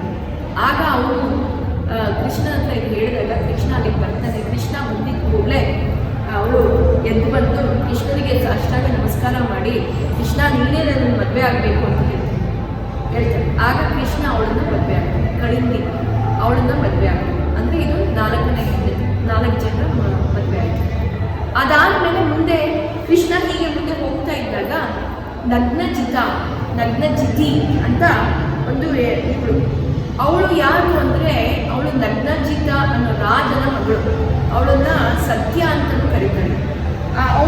ಅವಳನ್ನ ಮದುವೆ ಆಗಬೇಕು ಅಂತ ಅವಳನ್ನ ಹೇಗೆ ಮದುವೆ ಆಗ್ತಾನೆ ಅಂತ ಇಲ್ಲಿ ಕಥೆ ಇದೆ. ಅವನೇನು ಮಾಡ್ತಾನೆ, ಇವನು ಒಂದು ಸ್ವಯಂವರ ರಚಿಸಿರ್ತಾನಂತೆ. ಅವಳು ನಗ್ನಜಿತಿ, ಅವಳ ಹೆಸರು ಸತ್ಯ ಅಂತ ಕೂಡ. ಅವಳನ್ನ ಮದುವೆ ಆಗಬೇಕಂದ್ರೆ ಒಂದು ಸ್ವಯಂವರ. ಆ ಸ್ವಯಂವರದಲ್ಲಿ ಏನು ಅಂದರೆ 7 ಎತ್ತು, ಅದೇನದು ತುಂಬ ಎತ್ತನ್ನು ಕಟ್ತಾ ಇರಲ್ಲ, ಅದೆಲ್ಲ ಕೋಣ 7 ಕೋಣಗಳನ್ನು ಒಟ್ಟಿಗೆ ಕಟ್ಟಬೇಕು, ಒಂದೇ ಹಗ್ಗದಲ್ಲಿ ಕಟ್ಟಬೇಕು. ಅದು ಯುದ್ಧ. ಅದು ಕಾಡು ಕೋಣಗಳು, ಅದೆಲ್ಲ ತುಂಬ ರಭಸವಾಗಿರುತ್ತೆ, ಅದನ್ನೆಲ್ಲ ಕಟ್ಟೋದು ಕಷ್ಟ ಅಲ್ಲ. ಈ ಥರ ಒಂದು ಸ್ವಯಂವರ ರಚಿಸಿರ್ತಾನೆ. ಅಂದರೆ ಮುಂಚೆ ಅಂದರೆ ಏನು, ಗಂಡಸರೆಲ್ಲ ಅವ್ರ ಪೌರುಷವನ್ನು ತೋರಿಸ್ಬೇಕಿತ್ತು. ಯಾರು ಒಳ್ಳೆಯ ಪೌರುಷವನ್ನು ತೋರಿಸ್ತಾರೆ ಅವರಿಗೆ ಕೊಟ್ಟು ಮದುವೆ ಮಾಡೋದು ಅಂತ. ಈ ರೀತಿ ಆ 7 ಇದನ್ನು ಒಂದೇ ಸಲ ಕೋಣನ ಯಾರು ಕಟ್ಟುತ್ತಾರೆ ಅವ್ರಿಗೆ ನನ್ನ ಮಗಳನ್ನು ಕೊಡ್ತೀನಿ ಅಂತ ಹೇಳಿದಾಗ ಯಾರು ಅವಳನ್ನು ಕಟ್ಟೋದಕ್ಕೆ ಆಗೋದಿಲ್ಲ. ಆಗ ಏನು ಮಾಡೋದು ಅಂತ ಯೋಚನೆ ಮಾಡ್ತಾ ಇದ್ದಾಗ ಕೃಷ್ಣ ಒಮ್ಮೆ ಅಲ್ಲಿಗೆ ಬರ್ತಾನಂತೆ. ಕೃಷ್ಣ ಬಂದಾಗ ಆ ರಾಜ ನಗ್ನಜಿತ ಹೇಳ್ತಾನಂತೆ, ನೋಡು, ನನಗೆ ಇವಾಗ ಬೇಜಾರಾಗೋಗಿದೆ, ನನ್ನ ಹೆಂಡತಿ ನನ್ನ ಮಗಳನ್ನು ಯಾರಿಗೆ ಕೊಟ್ಟು ಮದುವೆ ಮಾಡಬೇಕು ಅದು ನನಗೆ ಯೋಚನೆ ಆಗ್ತಾ ಇದೆ. ಯಾಕಂದರೆ ಯಾರು ಆ ಕೋಣನವನ್ನು ಕಟ್ಟೋದಕ್ಕೆ ಆಗ್ತಾ ಇಲ್ಲ ಅಂತ. ಕೃಷ್ಣ ಹೇಳ್ತಾನಂತೆ, ಸರಿ ನಾನೇ ಬರ್ತೀನಿ, ನಾನೇ ಕಟ್ತೀನಿ ಅಂತ ಹೇಳ್ತೀನಿ. ಕೃಷ್ಣ ಹೋಗಿ ಆ 7 ಕೋಣವನ್ನು 7 ಅವತಾರದಲ್ಲಿ ಒಂದೇ ಹಗ್ಗದಲ್ಲಿ ಕಟ್ತಾನಂತೆ, ಒಂದೇ ಸಲಕ್ಕೆ ಕಟ್ತಾನಂತೆ. ಆಗ ನಗ್ನಜಿತಿಯನ್ನು ಮದುವೆ ಆಗ್ತಾನೆ. ಅದಾದಮೇಲೆ ಮಿತ್ರವಿಂದೆ ಅಂತ ಇನ್ನೊಬ್ಬರು. ಮಿತ್ರವಿಂದೆಯನ್ನು ಹೇಗೆ ಮದುವೆ ಆಗ್ತದೆ? ಮಿತ್ರವಿಂದೆ ಯಾರು ಅಂದರೆ ಅವಂತಿ ರಾಜನ ಮಗಳು. ಅವಳ ಅಣ್ಣಂದಿರು ಇಬ್ಬರು ಇರ್ತಾರೆ, ವಿಂಧ್ಯ ಮತ್ತು ಅನುವಿಂಧ್ಯ ಅಂತ. ಅವರಿಬ್ಬರು ದುರ್ಯೋಧನನ ಪಾರ್ಟಿ. ಅವರಿಗೆ ಕೃಷ್ಣನಿಗೆ ಕೊಟ್ಟು ಮದುವೆ ಮಾಡಬೇಕು ಅಂತ ಆಸೆ ಇರಲ್ಲ. ಆದರೆ ತಂದೆಗೆ ಆಸೆ ಇರೋದ್ರಿಂದ ತಂದೆ ಮಿತ್ರವಿಂದೆಯನ್ನು ಕೃಷ್ಣನಿಗೆ ಕೊಟ್ಟು ಮದುವೆ ಮಾಡ್ತಾರೆ. ಹೀಗೆ ಇವರಿಬ್ಬರನ್ನು ಮದುವೆ, ಕಳಿಂದಿ ಆಯಿತು, ಆಮೇಲೆ ಮಿತ್ರವಿಂದೆ ಆಯಿತು, ಇವರನ್ನು ಮದುವೆ ಆಯಿತು. ಆಮೇಲೆ ನಗ್ನಜಿತ. ಈಗ ರುಕ್ಮಿಣಿ, ಸತ್ಯಭಾಮ, ಜಾಂಬವತಿ, ಸತ್ಯಭಾಮ, ಆಮೇಲೆ ಕಳಿಂದಿ, ಮಿತ್ರವಿಂದ ಮತ್ತು ನಗ್ನಜಿತ 6 ಜನ ಆಯಿತು. ಇನ್ನಿಬ್ಬರು ಯಾರು ಅಂದರೆ ಲಕ್ಷ್ಮಣ ಅಂತ ಒಂದು ಹೆಣ್ಣು ಮತ್ತು ಇನ್ನೊಬ್ಬಳು ಭದ್ರ. ಅವರಿಬ್ಬರನ್ನ ಹೇಗೆ ಮದುವೆ ಆಗೋದು ಅಂತ ಹೇಳ್ತಾರೆ. ಭದ್ರ ಬಂದು ಕಳಿಂದಿ ಬಂದು ಸೂರ್ಯನ ಮಗಳು, ಭದ್ರ ಬಂದು ವಾಸುದೇವನ ತಂಗಿಯ ಮಗಳು. ವಾಸುದೇವ ಗೊತ್ತಲ್ಲ, ಕೃಷ್ಣನ ತಂದೆ. ವಾಸುದೇವನ ತಂಗಿಯ ಮಗಳು. ಅವಳನ್ನು ಇವನು ಮದುವೆ ಆಗ್ತಾನಂತೆ. ಹೇಗೆ ಅಂದರೆ ಆ ವಾಸುದೇವನ ತಂಗಿನೇ ಬಂದುಬಿಟ್ಟು ನಾನು ನನ್ನ ಮಗಳನ್ನು ನೀನು ಮದುವೆ ಆಗಬೇಕು ಅಂತ ಹೇಳಿ ಅಲ್ಲಿ ಅವಳ ಹೆಸರು ಬಂದು ಭದ್ರ, ಅವಳನ್ನು ಮದುವೆ ಆಗ್ತಾನೆ. ಅದಲ್ಲದೆ ಲಕ್ಷ್ಮಣ ಬಂದು ಅವಳು ಕೂಡ ಬೃಹತ್ ಸೇನ ಅನ್ನೋ ರಾಜನ ಮಗಳು. ಅವಳನ್ನ ಹೇಗೆ ಮದುವೆ ಆಗ್ತಾನೆ ಅಂದರೆ ಬೃಹತ್ ಸೇನ ಏನು ಮಾಡ್ತಾನೆ, ಅವನು ಒಂದು ಸ್ವಯಂವರ ರಚಿಸಿರ್ತಾನೆ. ಆ ಸ್ವಯಂವರ ಎಂಥದ್ದು ಅಂದರೆ, ನಿಮಗೆ ದ್ರೌಪದಿ ಸ್ವಯಂವರದ ಬಗ್ಗೆ ಗೊತ್ತಿದೆ. ದ್ರೌಪದಿ ಸ್ವಯಂವರದಲ್ಲಿ ಏನು ಅಂದರೆ ಆ ಮತ್ಸ್ಯನನ್ನ ನೀರಲ್ಲಿ ನೋಡಿ ಭೇದಿಸ್ಬೇಕು, ಮತ್ಸ್ಯವನ್ನ ಕೊಂದಾಕಬೇಕು. ಅಲ್ಲಾದ್ರೂ ನೀರಲ್ಲಿ ನೋಡುವ ಅವಕಾಶ ಇತ್ತು, ಅರ್ಜುನ ಅದನ್ನು ಮಾಡ್ತಾನೆ ಅಂತ ಗೊತ್ತು. ಇಲ್ಲಿ ಈ ಮದುವೆ ಆಗೋ ಸಮಯಕ್ಕೆ ಮುಂಚೆ ಕೃಷ್ಣ ಮತ್ತೆ ಬಲರಾಮ ಒಂದ್ಸಲ ದ್ರೌಪದಿ ಸ್ವಯಂವರ ವಿಷಯ ಗೊತ್ತಾಗಿ ಅಲ್ಲಿಗೆ ಹೋಗಿರ್ತಾರೆ. ಈ 5 ಜನ ಪಾಂಡವರು ವೇಷ ಮಾಡಿಸ್ಕೊಂಡು, ಯಾಕಂದ್ರೆ ಅವರು ಮೇಣದ ಮನೆಯಿಂದ ಬಚಾವಾಗಿ ಹೊರಗಡೆ ಬಂದಾಗ ಅವರು ಬ್ರಾಹ್ಮಣರ ವೇಷದಲ್ಲಿ ಬಂದು ಬ್ರಾಹ್ಮಣರೊಟ್ಟಿಗೆ ಇರ್ತಾರೆ. ಬ್ರಾಹ್ಮಣರೊಟ್ಟಿಗೆ ಇದ್ದಾಗ ಬ್ರಾಹ್ಮಣರೆಲ್ಲರೂ ದ್ರೌಪದಿ ಸ್ವಯಂವರ ಅಂತ ಹೇಳಿ ದ್ರುಪದ ರಾಜನ ಅರಮನೆಗೆ ಬಂದಿರ್ತಾರೆ. ಅವರೊಟ್ಟಿಗೆ ಇವರು ಬಂದು ಬ್ರಾಹ್ಮಣರ ಸಂಖ್ಯೆಯಲ್ಲಿ ಪಂಕ್ತಿಯಲ್ಲೇ ಕೂತ್ಕೊಂಡಿರ್ತಾರೆ. ಆಗ ಈ ಮತ್ಸ್ಯ ಭೇದವನ್ನ ಮಾಡೋದಕ್ಕೆ ಬಂದಿರೋ ರಾಜರೆಲ್ಲ ಪ್ರಯತ್ನ ಪಡ್ತಾರೆ, ಯಾರಿಗೂ ಅದನ್ನ ಮಾಡೋದಕ್ಕಾಗಲ್ಲ. ಆದರೆ ಬ್ರಾಹ್ಮಣರ ಪಂಕ್ತಿಯಲ್ಲಿ ಕೂತಿರೋ ಅರ್ಜುನ ಮತ್ತೆ ಭೀಮಸೇನ ಎದ್ದು ನಿಂತ್ಕೊತಾರೆ. ಎದ್ದು ನಿಂತ್ಕೊಂಡು ನಾವು ಹೋಗ್ತೀವಿ ಅಂದಾಗ ಕೆಲವರು ಬ್ರಾಹ್ಮಣರು, ಏನಿಲ್ಲ ನೀವ್ಯಾಕೆ ಎದ್ದಿದ್ದೀರಾ, ನಾವು ಬಂದಿರೋದೇ ಭೋಜನ ಮಾಡೋದಕ್ಕೆ, ದಕ್ಷಿಣೆ ಪಡೆಯೋದಕ್ಕೆ, ನೀವ್ಯಾಕೆ ಹೋಗ್ತಾ ಇದ್ದೀರಾ? ಬೇರೆ ಬ್ರಾಹ್ಮಣರು ಹೇಳ್ತಾರಂತೆ, ಹೋಗಿ ನೀವು ಪ್ರಯತ್ನ ಮಾಡಿ, ಬ್ರಾಹ್ಮಣ ಯಾವುದ್ರಲ್ಲೂ ಕಮ್ಮಿ ಇಲ್ಲ ಅನ್ನೋದನ್ನು ತೋರಿಸಿ ಅಂತ ಹೇಳ್ತಾರೆ. ಅರ್ಜುನ ಮತ್ತೆ ಭೀಮ ಎದ್ದಾಗ ಕೃಷ್ಣ ಅಲ್ಲೇ ಕೂತಿರ್ತಾನೆ. ಕೃಷ್ಣ ಬಲರಾಮನನ್ನು ನೋಡಿ ಕೃಷ್ಣ ಹೇಳ್ತಾನಂತೆ, ಇವರಿಬ್ರು ಯಾರು ಗೊತ್ತಾಯ್ತಾರಣ್ಣ? ಕೃಷ್ಣ ಹೇಳ್ತಾನಂತೆ, ಬಲರಾಮ ಹೇಳ್ತಾರೆ, ಯಾರಿದು ಅಂತ ನೋಡು ಸರಿಯಾಗಿ, ಅವರು ನಮ್ಮ ಅರ್ಜುನ ಭೀಮ ಅಂತ ಹೇಳ್ತಾರೆ. ಹೌದಾ, ಇವ್ರು ಸತ್ತಿಲ್ವಾ ಅಂತ ಆವಾಗ ಗೊತ್ತಾಗುತ್ತೆ. ಇದೇ ಮೊದಲನೇ ಸಲ ಕೃಷ್ಣ ಇವರನ್ನ ಭೇಟಿಯಾಗೋದು ಅಂತ ಹೇಳಿರೋದು ಭಾಗವತದಲ್ಲಿ.